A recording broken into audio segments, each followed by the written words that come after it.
Parce que je commence à en avoir de plus en plus marre des trucs emballés dans du plastique, ou quand tu vas acheter une aubergine, tu sais pas pourquoi l'aubergine elle est dans un plastique. On dit qu'en 2025 il n'y aura plus d'eau. Est-ce que t'as vu ce que ça fait un citadin quand tu le mets en pleine nature ? Je sens quand même en moi que j'ai une mission à accomplir. Allez, c'est parti.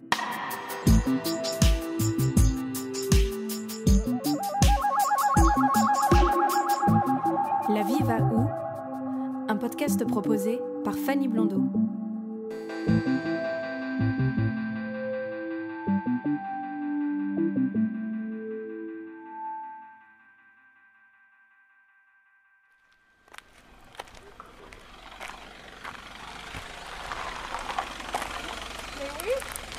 Salut, ça va ? Mais oui, ça va. Bonjour.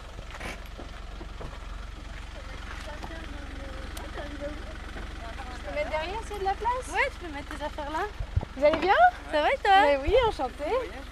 Ouais, ça va, un peu long. Je suis partie tôt, mais... de Lille à 5h du mat. Ah ouais. Ah oui. Je suis bien contente d'être arrivée. Ça va si je mets là, ça dérange pas ? C'est parfait. Trop bien.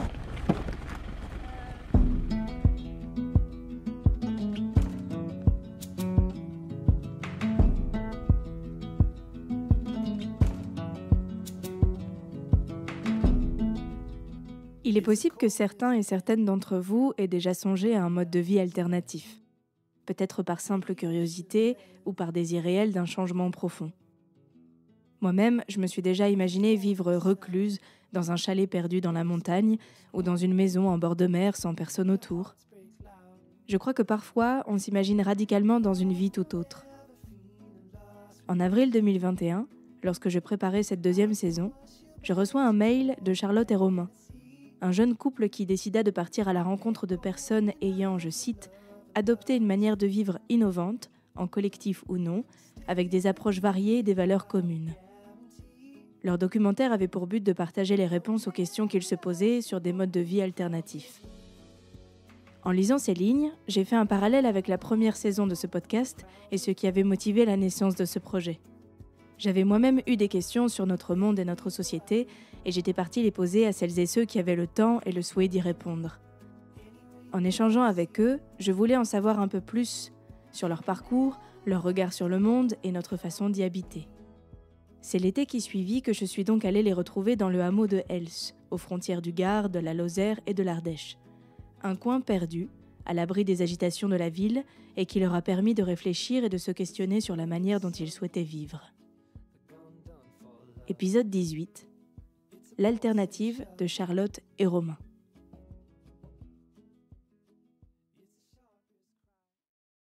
Du coup, moi, je m'appelle Charlotte.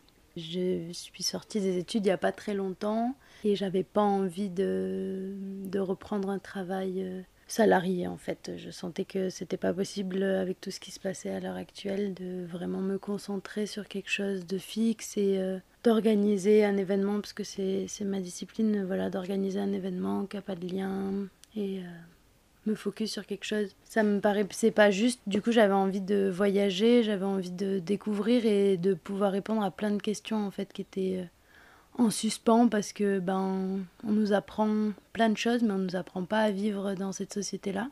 Et donc, moi, j'ai senti que j'avais le besoin d'aller explorer, en fait, pour répondre à mes questions et pour trouver des solutions directement par la pratique, par l'expérience, et être capable d'être plus autonome aussi dans mon quotidien. Alors moi c'est Romain.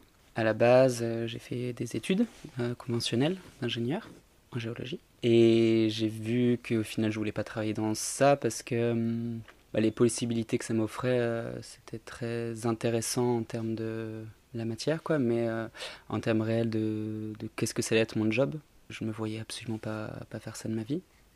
Du coup, à la fin de mes études, je suis parti, j'ai voyagé, j'ai un peu enseigné. En fait, j'ai essayé de faire pas mal d'expériences. Et puis, il y a quelques années, je suis rentré parce que j'ai voulu construire, parce que c'était bien beau d'avoir plein d'expériences, mais je voulais construire. Et j'ai trouvé un endroit, c'était Montpellier, un cadre de vie assez génial, où j'avais du temps pour moi, où j'enseignais au collège, c'était assez génial, j'avais des potes, j'avais un peu tout. Et pourtant, j'étais pas bien, j'étais pas heureux, et je voyais que ça me convenait pas. Et du coup, c'est là où l'idée a germé d'essayer de découvrir une autre façon de vivre, quoi. Et de là, du coup, d'aller voir des personnes qui ont déjà fait ce changement, en fait, cette transition dans leur vie, et pour voir si c'est vraiment possible de vivre un peu de manière utopique, quoi, parce que depuis qu'on est gosse, on nous dit que vivre en communauté, c'est pas possible, que les hippies ils sont très mal vus, toutes les questions d'autonomie, d'autarcie, de tous ces trucs-là, c'était très très flou pour moi. J'avais l'impression que c'était possible, et en même temps, on me disait que ça l'était pas, donc j'avais envie d'aller voir par moi-même. Et puis, c'est un peu là où on s'est rencontrés, en fait, avec Charlotte. Et c'est là où, du coup, on a décidé d'aller voir ces lieux ensemble.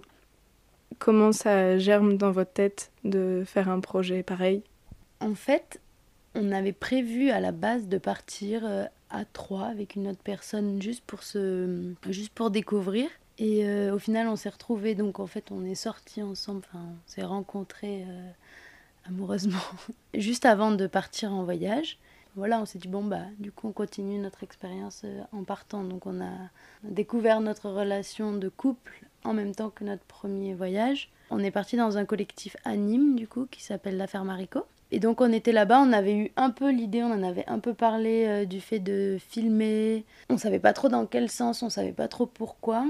En dénouant un peu nos réflexions, on s'est rendu compte qu'on avait vraiment envie de partager la chance qu'on avait, en fait, d'avoir ces réponses, en fait, parce que on avait plein de questions et on sait très bien qu'on n'était pas les seuls. Et donc, c'était inespéré et c'était génial de voir tous ces gens qui vivaient ensemble, qui avaient des super réflexions. Et donc Romain, il s'est lancé, quoi. Il a dit, allez, on fait le premier interview. On savait pas du tout où on allait dans cette interview-là. C'était vraiment la découverte. Et même les questions, comment on écrit des questions, qu'est-ce qu'on choisit, vers quoi on l'intègre, est-ce qu'on leur pose tous les mêmes questions. Enfin voilà, il y avait plein de... Parce qu'il n'y avait rien de construit, il n'y avait pas de scénario, il n'y avait pas de... On ne savait pas.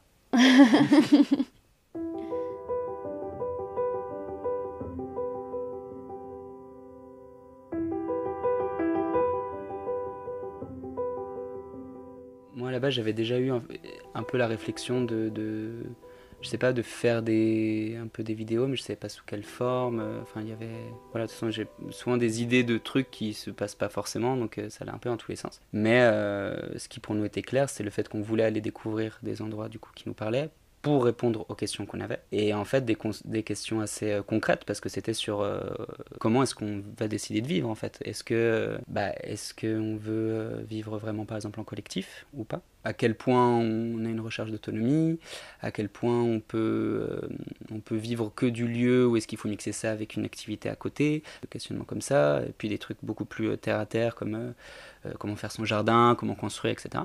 Donc nous, c'est ça qui nous motivait, mais il y avait aussi le fait de pouvoir construire quelque chose au-delà de ça, que ça soit pas juste un voyage, et qu'il y ait quelque chose de finalisé avec ça, et de pouvoir le partager. Parce que je pense qu'on a une génération où il y a beaucoup de gens qui se posent ces questions-là. Je pense que si les gens avaient la possibilité de le faire, et que peut-être ils osaient le faire, il y en aurait beaucoup plus qui entreprendraient ce genre d'initiative. Donc c'était aussi une manière de faire découvrir à tous ceux qui n'ont pas forcément les moyens de voyager, d'aller à la rencontre, d'y avoir accès quand même à toutes ces réflexions-là. C'était un exercice qui nous stimulait bien, en fait. On n'était pas du tout dans l'audiovisuel à la base, donc on ne savait pas du tout comment ça fonctionnait. La deuxième interview qu'on a faite, c'était avec Boris, ce qu'on disait tout à l'heure. On l'a commencé, c'était juste avant la nuit, on l'a fini, on voyait plus rien sur la caméra. Enfin voilà, il y a eu plein de loupés, en fait, parce qu'on apprenait, on connaissait rien. Mais c'était super intéressant, super stimulant. Et voilà, c'est un exercice qui nous a bien plu. Et comment vous vous êtes organisé, du coup ? Est-ce que vous avez contacté des gens ? Est-ce que vous êtes du coup parti en voyage et du coup vous avez rencontré des gens en route ? Comment vous avez réussi à organiser ça ? Est-ce que c'était un peu à l'arrache, comme on dit au début ? Alors, le premier collectif, on le savait. C'était avant Noël. On avait appelé et ils nous avaient invités à venir 3 semaines Après, notre seul plan, c'était qu'on voulait aller faire une teuf à Caen. Et du coup, Pour le jour de l'an. pour le jour de l'an. Donc on s'est retrouvés en hiver à partir de Lyon en stop, en ayant 0 plan autre que cette teuf de potes qui nous avaient parlé de ça et qui c'était eux qui l'organisaient. Et on n'en avait jamais trop fait, ça nous paraissait rigolo d'aller voir, je sais pas pourquoi. Et donc on s'est retrouvés à se dire, bon, bah, ça veut dire qu'on va commencer notre voyage en hiver dans le nord. Ok, En stop. en stop. En stop.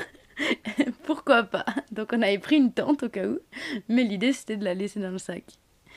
Et puis voilà, on est parti là-bas, on avait envoyé quelques messages. En fait, on a pas mal utilisé Twiza, nous. C'est un site de chantier participatif. En fait, ça nous allait d'aller dans les lieux, mais de faire quelque chose. Personnellement, je suis très vite mal à l'aise d'arriver quelque part et de pas être utile.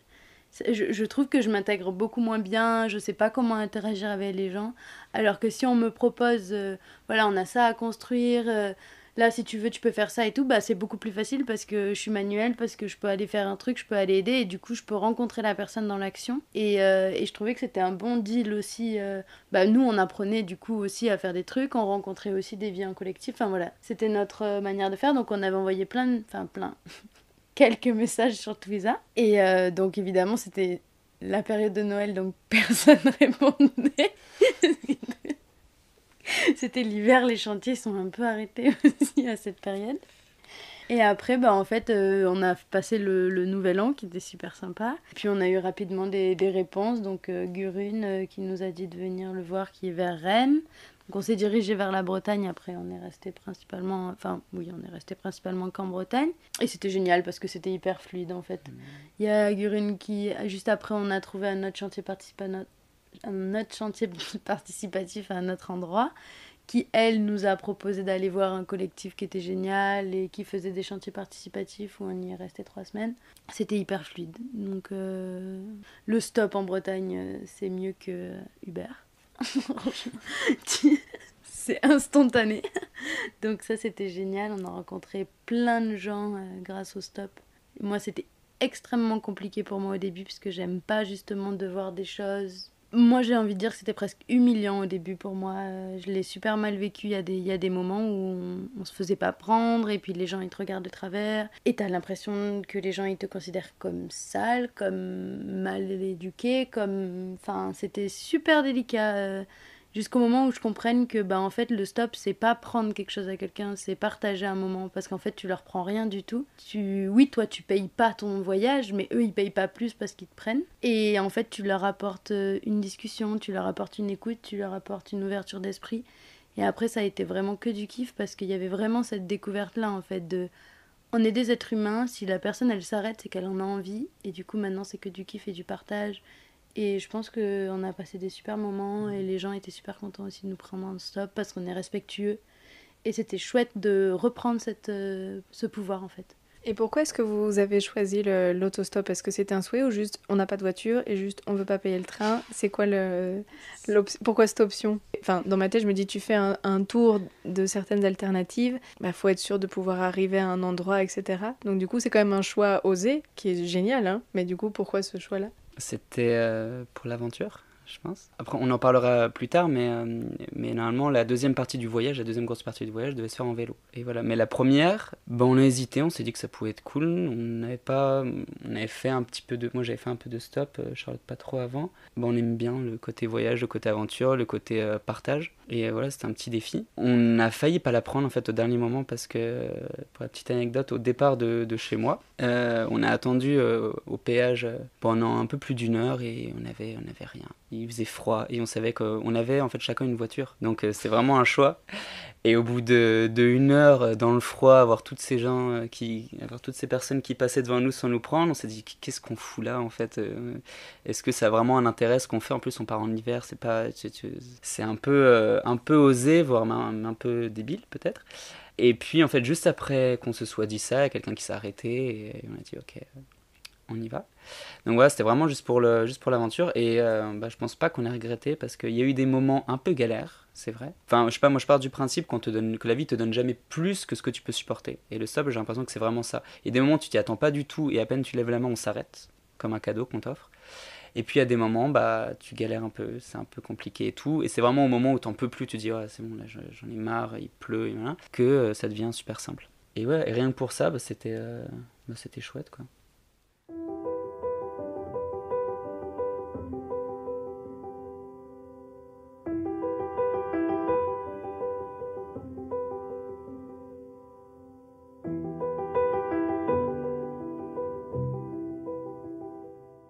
Ça a duré combien de temps et vous avez rencontré combien de personnes du coup? Est-ce que vous aviez une deadline où vous êtes parti et puis si ça dure 2 ans, ça dure 2 ans? On a eu comme deadline là au final le Covid. Parce qu'on avait fini notre premier gros cycle de voyage. On était rentrés, alors je sais plus pour quelle raison, mais on devait repartir, on avait recréé toute une étape qui était plus dans le sud, plus dans les Cévennes et tout ça. À vélo du coup, donc on avait des vélos pour voyager et donc on avait fait une boucle, on s'était dit que voilà on pouvait partir un petit peu dans cette découverte là pour continuer parce qu'en fait le documentaire nous on pensait pas avoir assez de matière en fait pour le finaliser. Enfin, en tout cas, on avait envie de continuer à découvrir des lieux, continuer à faire des choses. Et quand il y a eu le début du Covid, déjà, le début était beaucoup plus violent, enfin, en termes de peur, en termes de... On sait pas ce qui se passe, donc le premier confinement était vraiment confiné, quoi. Il n'y avait pas d'alternative et on se voyait pas être confiné avec des gens qu'on connaît pas. Pour nous, c'était pas OK. C'était pas OK d'imposer notre présence aussi aux gens, parce qu'on savait pas à quel point on pouvait être porteur ou pas. Passer d'un lieu à l'autre, on trouvait ça pas juste non plus. Donc du coup, le voyage, il a duré 3 mois et on a vu à peu près 5 lieux. Et donc à chaque fois, vous restiez un certain temps dans ces lieux du coup. Comment ça se passait quand vous arriviez là-bas? Est-ce qu'on vous proposait de rester un moment ou est-ce que vous demandiez? Ça se passait comment du coup? C'était vraiment... Enfin, ça dépendait vraiment des lieux, quoi, parce que le premier lieu qu'on a fait, la Fermerico, c'est un lieu ouvert, en fait. Plus ou moins n'importe qui peut venir, c'est quand même mieux d'avertir, mais il n'y a pas de règles, à part 3, qui sont pas d'alcool, pas de drogue et végétarien. Et au-delà de ça, c'est géré, il n'y a pas vraiment de, de système de... Enfin, à l'époque, parce que je crois que ça a un peu changé, mais les gens faisaient un peu ce qu'ils voulaient, etc. Donc on aurait pu rester autant de temps qu'on voulait, quoi.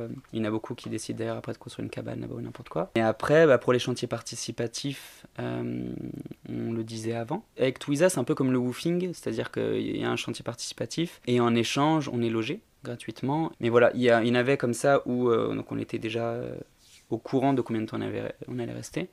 Et puis d'autres où pas trop. Par exemple, on est allé dans un... Il apparaît pas dans le documentaire celui-là, mais on est allé dans un squat. Et là, on avait prévu de rester une semaine ou quelque chose. En fait, on restait 2 jours parce qu'on se sentait pas bien. Pour le coup, on se sentait pas du tout à l'aise, on se sentait pas à notre place. Je crois les 2 endroits où on est resté le plus longtemps, c'était 3 semaines.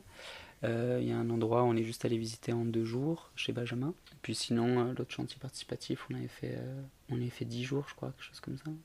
Moi, ce que j'ai retenu, c'est que chaque lieu nous a permis de nous positionner, en fait.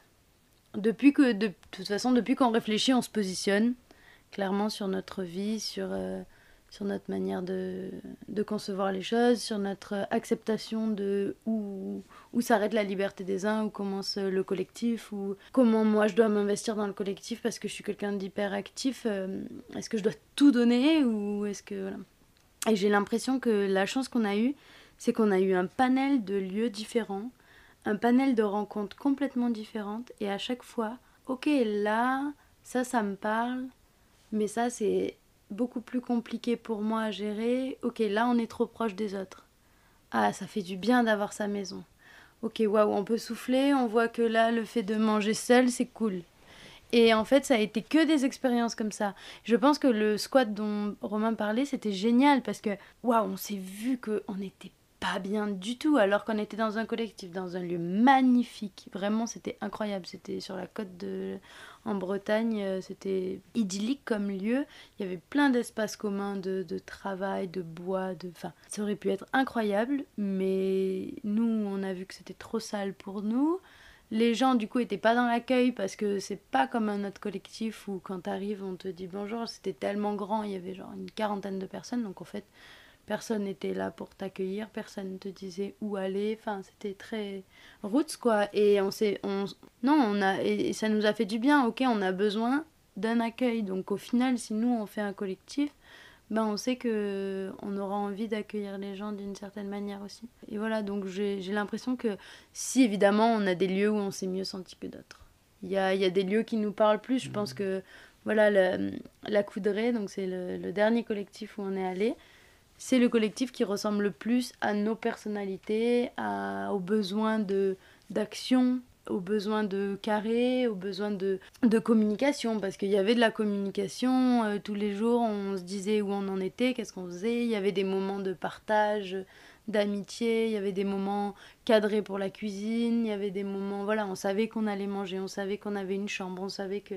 Enfin voilà, il y avait quelque chose d'hyper agréable et puis des gens incroyables dans tous les lieux. Mais voilà, c'est vrai que c'est l'endroit où on s'est dit qu'on n'y vivrait pas forcément, mais en tout cas qui nous montre qu'il y a un style de collectif qui est plus juste pour nous que d'autres, quoi. Moins challengeant peut-être aussi. Par contre, je pense que dans aucun lieu, on s'est totalement retrouvé. C'est-à-dire que tout était très différent, en fait, en termes de vivre ensemble, en termes de travail, en termes de plein de choses, de gestion, des conflits, de la parole, de plein de trucs. Maintenant qu'on a un modèle qu'on s'est construit, le modèle dans lequel on aimerait vivre, en fait, en collectif, c'est un peu un bout de tout ce qu'on a vu, quoi. Il y a des endroits où, comme la Coudray, on pouvait travailler ensemble et c'était génial, mais la façon de vivre ensemble, tous dans la même maison, c'est pas forcément ce qui nous convenait, ou de partager tous les repas ensemble. Et voilà, chaque lieu avait des choses intéressantes. Et ça nous a permis de construire petit à petit et le voyage, en disant bah tiens, on aimerait bien voir des lieux plutôt comme ça, plutôt comme ci. Puis au final, pour notre vie future, quoi. Donc vous faites ce voyage et vous rencontrez ces gens entre fin 2019 et début 2020. Vous finissez par un lieu apparemment génial et là le Covid arrive. Et donc du coup, vous rentrez chez vous. C'est où chez vous? On a eu beaucoup de chance, je crois, parce que du coup, on s'est demandé la même chose, c'est où chez nous? Qu'est-ce qu'on fait? Donc, est-ce qu'on va dans un autre collectif? Est-ce qu'on retourne à la ferme haricot? Enfin, voilà, il y a eu plein de questions.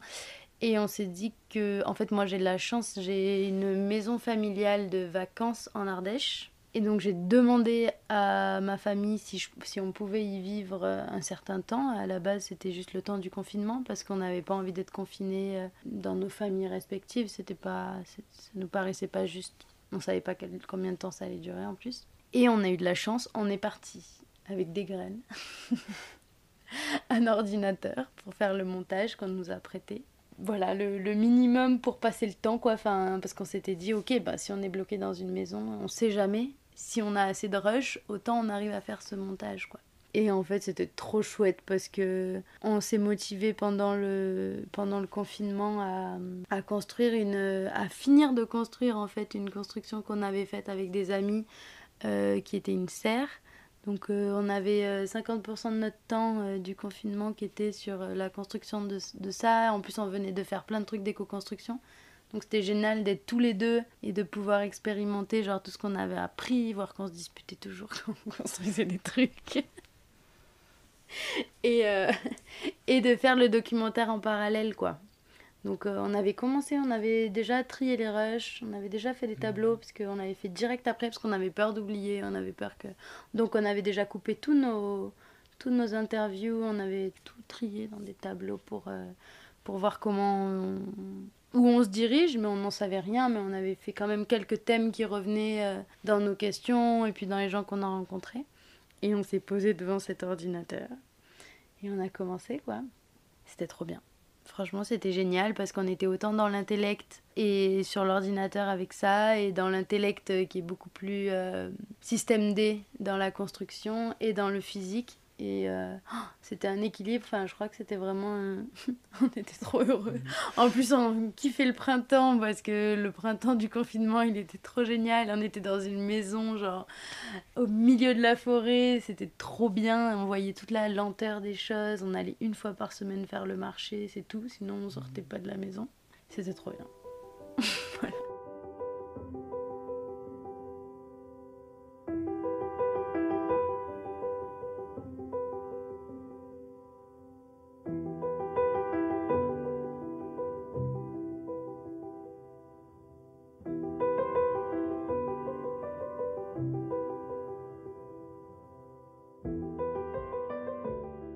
Et donc du coup, le confinement se termine.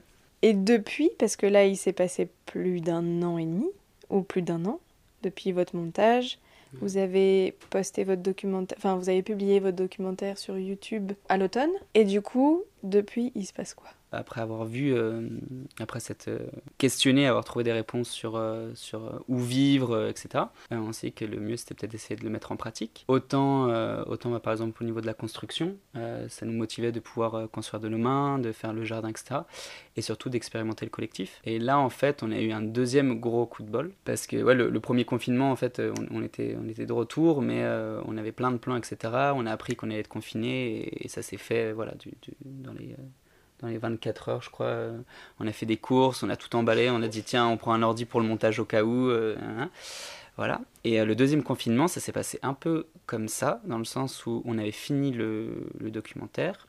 Je sais plus ce qu'on a fait après, peut-être qu'on a pris un petit peu de vacances ou quoi.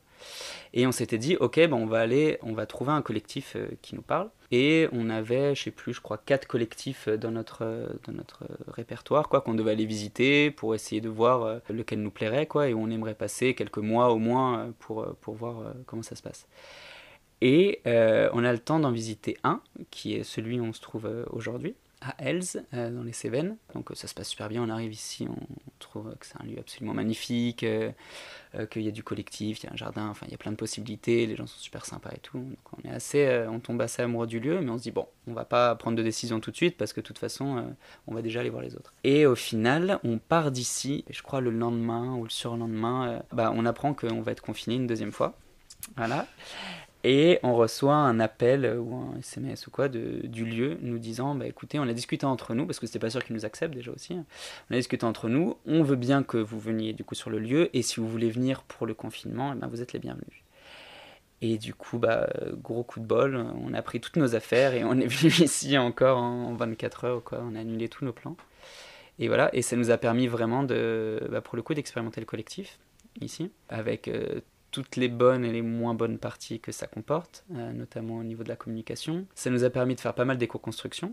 On a construit nos toilettes sèches, on fait des buts de permaculture aussi, on a fait pas mal de petits trucs à droite à gauche, c'était assez génial. On a aussi eu la chance de retourner dans un lieu où on était allé pour faire le documentaire à côté de Rennes, celui dont parlait Charlotte. C'est un type qui fait des paillourtes, et on a pu du coup apprendre à faire des paillourtes aussi. Donc voilà, on a été pas mal portés par des projets et d'éco-construction et de vie ensemble, plein d'autres projets aussi de la vie de tous les jours, comme de la musique, etc. Il y a plein de choses qui ont germé ici, c'était une période super riche. Et là, la vie dans ce collectif prend fin, parce qu'on se tourne maintenant vers une formation qui va nous permettre normalement de pouvoir faire des vidéos, continuer à faire des vidéos, parce que ça nous a vraiment bien plu cet exercice, mais d'une manière un peu plus professionnelle. Et voilà, et là du coup on commence le mois prochain cette formation pour quelques mois. Donc du coup, il me semble que quand on a un peu échangé par mail au début, vous me disiez que vous aviez du coup le désir de faire un nouveau documentaire. Et du coup, est-ce que vous pouvez, si vous avez, dans les grandes lignes, ou pas, parler si vous avez envie, m'expliquer en quoi consisterait ce documentaire ? En fait, on a voulu le commencer un peu avant, mais on s'est dit que si on commençait avant la formation, on allait devoir tout refaire, parce qu'on n'allait pas être satisfait de notre travail. On a un thème phare, on a un amour d'idées qu'on transpose dans la musique, qu'on veut transposer en festival et qu'on veut utiliser comme documentaire. C'est l'idée d'oser. Donc oser les choses, oser vivre, oser agir, enfin oser expérimenter, juste le fait d'oser, genre prendre la vie dans le côté de ok, je me lance dans l'action, dans la matière. Alors, comment je transforme ma peur et comment je me libère. Ça, c'est vraiment, du moment où on a eu cette idée-là, c'était trop chouette, parce qu'en fait, on se l'est appliqué à nous-mêmes. C'est ok, là j'ai peur, comment je respire et comment je me dis allez, tu peux pas en parler aux autres si toi tu le fais pas. Et du coup, ça passe, c'est cool. En fait, il faut juste oser et ça se débloque. Et donc on s'est dit mais en fait ça serait trop bien d'en faire un documentaire. Et donc en fait on s'est dit mais dans quel sens on va aller, parce que oser ça peut être dans tout en fait. Ça peut être oser sa sexualité, mais ça peut être oser l'éducation de ses enfants, oser la manière de vivre, oser mieux manger, oser faire des arts, enfin Donc on s'est dit, ok, pour le documentaire, on est obligé de canaliser le thème. Il est trop grand, il est trop vaste. Et donc nous, avec évidemment les événements actuels, parce que c'est pour ça qu'on fait des documentaires, enfin, c'est par rapport à la situation et aux besoins de transmission et de réflexion, on s'est dit qu'on avait envie de vraiment focus sur le fait de oser être, oser se positionner, pour oser agir et potentiellement oser désobéir si besoin. C'était quelque chose qui nous paraît juste parce que on peut pas agir si on sait pas vraiment qui on est. Donc je pense qu'il y a d'abord une transformation d'aller se chercher en fait, de se mettre vraiment à nu, d'être vulnérable. Moi je cultive vraiment la vulnérabilité parce que je pense que c'est une de nos plus grandes forces. Et l'idée c'est ça, c'est comment on peut se découvrir pour ensuite du coup avoir la simplicité de non, je vais pas faire ça. C'est pas en lien avec mes valeurs en fait, c'est pas en lien avec qui je suis. Donc du coup, je suis obligée d'agir comme ça, donc j'aurai une maison qui sera pas aux normes en fait. Et donc si j'ai pas le droit de vivre dans une cabane parce que c'est interdit, je désobéis et je vis quand même dans ma cabane parce que c'est ce qui est juste pour moi. Pourquoi oser aussi, c'est parce qu'on veut pas lutter en fait. On fait pas partie, on veut lutter à un certain point mais on cherche pas la lutte. Et c'est vrai que Gurun dans notre documentaire il nous l'avait super bien dit quoi. Si tu cherches la lutte tu la trouves, si t'es dans le conflit tu vas toujours trouver quelqu'un qui va se battre avec toi. Mais si tu fais juste ce qui te plaît dans ton coin, genre en respectant tes valeurs, si tu luttes contre personne mais que tu vis juste pour toi en fait, tout cool. Et là c'est un peu ça l'idée, c'est montrer toutes les possibilités en fait. Même si on est dans un monde de galère où il y a plein de bordel, il y a des gens qui arrivent à être bien, qui arrivent à avoir des vies où ils osent vraiment être qui ils veulent être et qui font des choses extraordinaires et pour les autres et pour la planète et pour l'environnement et pour l'éducation. Et c'est ça serait vraiment montrer ces gens-là, des gens connus surtout, je pense. On a vraiment envie d'essayer d'aller chercher cette fois pas des gens anonymes, mais vraiment aller interroger des gens qui ont vraiment déjà fait leurs preuves et qui ont des trucs hyper concrets, de voir des expériences de vie bluffantes, quoi, juste pour redonner la pêche, en fait. Juste pour dire c'est possible et allez-y. Motiver les gens, en fait. Dans le fait d'oser, pour moi, il y a quelque chose de super important. L'éducation, à la base, c'est quelque chose qui me parle beaucoup. Moi, j'ai enseigné un peu, je suis allé voir des pédagogies un peu alternatives, etc. Je sais pas, j'ai l'impression qu'on est un peu utopiste avec Charlotte et on aimerait bien changer ce monde à notre niveau. Moi, j'ai la conviction que l'éducation, c'est primordial parce que si demain, on apprenait à nos enfants à être des esprits libres, en une génération, c'est bon, le combat il serait gagné quoi. Pour moi aujourd'hui, il y a beaucoup trop de gens qui osent pas passer à l'action parce qu'on voit qu'il y a beaucoup de choses qui nous conviennent pas, mais il y a quelque chose qui nous retient parce qu'on peut être mal vu par nos proches, parce que c'est compliqué une fois qu'on est une situation de tout perdre, si on a un crédit, si on a des enfants, enfin il y a 1 milliard de raisons ou d'excuses qu'on peut se trouver pour pas faire ce qu'on juge juste en fait. Pour moi oser c'est un peu ça, c'est réussir à déjà avoir suffisamment confiance en soi pour dire ce que je juge juste c'est vrai, c'est sain. Ça veut pas dire oser n'importe quoi, justement, il y a nous un peu notre leitmotiv qu'on voudrait mettre, c'est oser sans s'imposer, c'est-à-dire à partir du moment où ça dérange personne autour de moi, je peux me permettre de faire ce que je veux. Mais du coup, c'est tout un travail peut-être d'apprentissage ou n'importe quoi, et je pense que même en étant adulte, on peut y arriver. On rencontre énormément de gens, par exemple dans les arts, on entend tout le temps des gens dire moi je sais pas. J'ai l'histoire d'une fille que j'ai rencontrée et je jouais du ukulélé dans une école démocratique et j'apprenais un peu aux enfants. Et elle m'avait dit toi t'as de la chance parce que tu sais jouer de la musique. Moi je suis pas bonne en musique, ou je sais plus comment elle m'a tourné ça. Et elle a réussi à prendre conscience en fait que si je savais faire du ukulélé, c'est parce que j'avais travaillé l'ukulélé. Il y a un moment où je l'ai pris et je l'ai travaillé pendant des heures et du coup j'ai appris à en jouer. Et que elle, à partir du moment où, je sais pas, dans son enfance, elle a commencé à chanter ou qu'elle a pris une guitare ou quoi et qu'on lui a dit tu chantes faux ou tu sais pas jouer, elle est restée à ça. Et le problème c'est que ça peut faire des blocages mais pour toute une vie quoi, et se croire à 40 ans encore en fait mauvais dans un domaine alors qu'en fait c'est simplement qu'on l'a jamais travaillé. Et pour moi il y a vachement ça dans le truc de oser, c'est aussi comme disait Charlotte, oser être vulnérable, oser prendre des risques en fait. C'est pas forcément une situation confortable, mais à partir du moment où on sait que c'est juste, il faut aussi le faire. Et si demain on veut pouvoir changer des choses à ce monde qu'on trouve injustes parfois ou pas bonnes ou quoi, il y a que nous qui pouvons le faire et il y a que en osant qu'on y arrivera.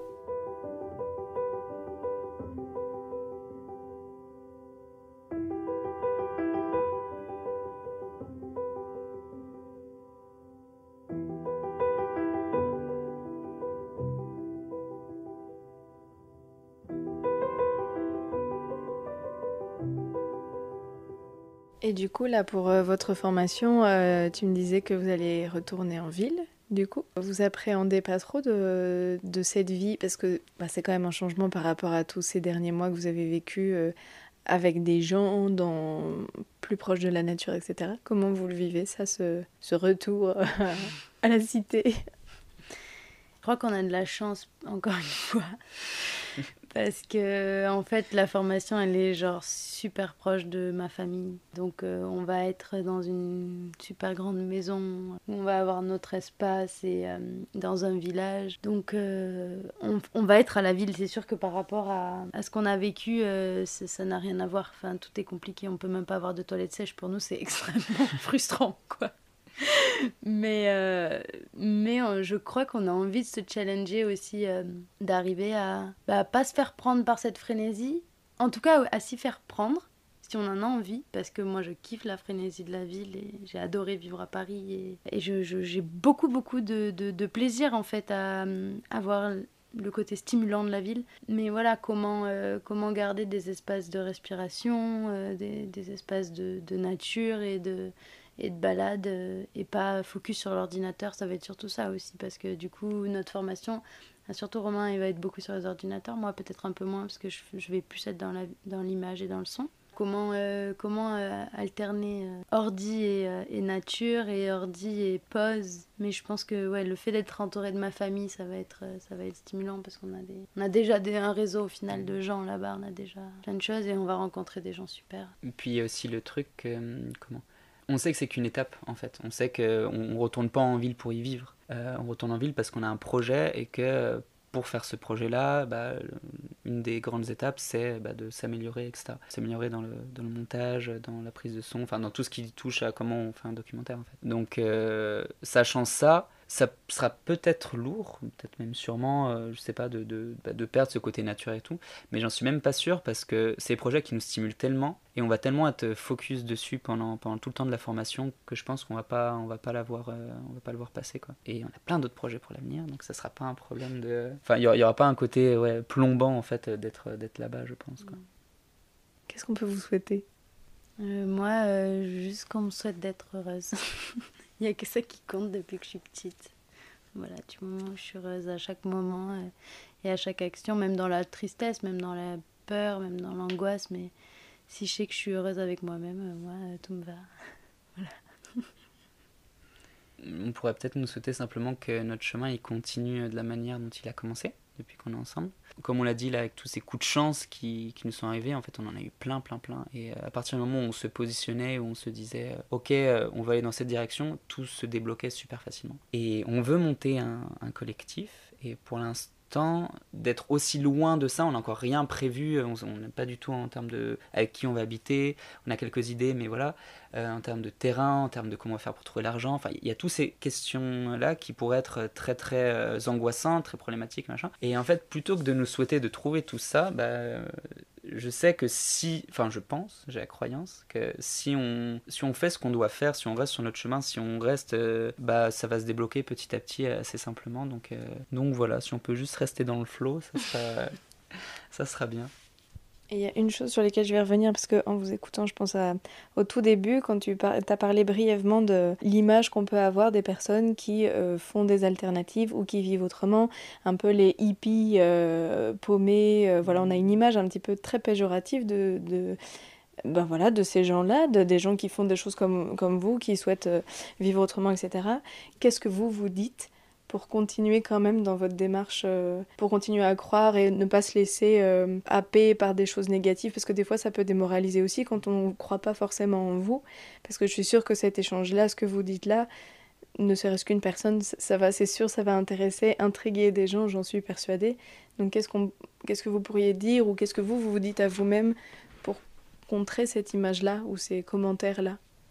Même quand j'avais des dreads, je me suis jamais identifié à un hippie, parce que justement il y avait cette image-là d'utopistes qui fument des pétards et qui font pas grand-chose d'autre en fait. Et c'est vrai que on a rencontré des gens qui avaient encore un peu cette vision-là, mais ça paraît tellement loin de ce qu'on a vécu que moi, ça me fait plutôt rire qu'autre chose, ou alors rire jaune, mais au contraire, j'ai l'impression que justement, les personnes qu'on a rencontrées là dans les alternatives, c'est tout sauf le côté péjoratif des hippies. C'est des gens qui ont su se remettre en question et qui savent remettre en question énormément de codes, de normes, parce que aller faire caca dans de la sûre et le gérer soi-même, ça fait peur à tout un tas de gens et on peut juger ça sale, etc. Donc ça remet en question énormément de choses sur l'hygiène, sur la manière de vivre, sur le travail, et les personnes qu'on a rencontrées, bon, bien sûr, il y a comme de partout, il y a des gens bien, il y a des gens moins bien, etc.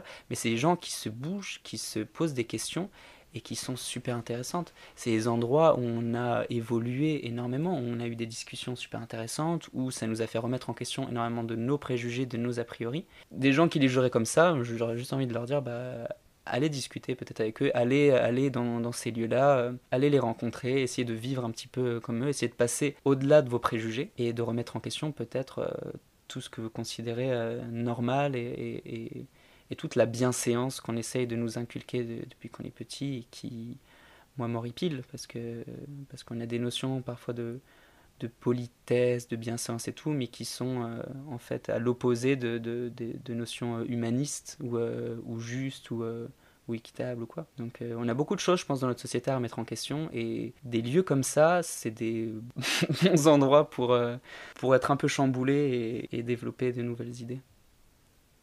En tout cas, moi, je vous souhaite plein de réussite, plein de bonheur, plein de rencontres super chouettes. Et merci beaucoup pour ce partage. Merci beaucoup.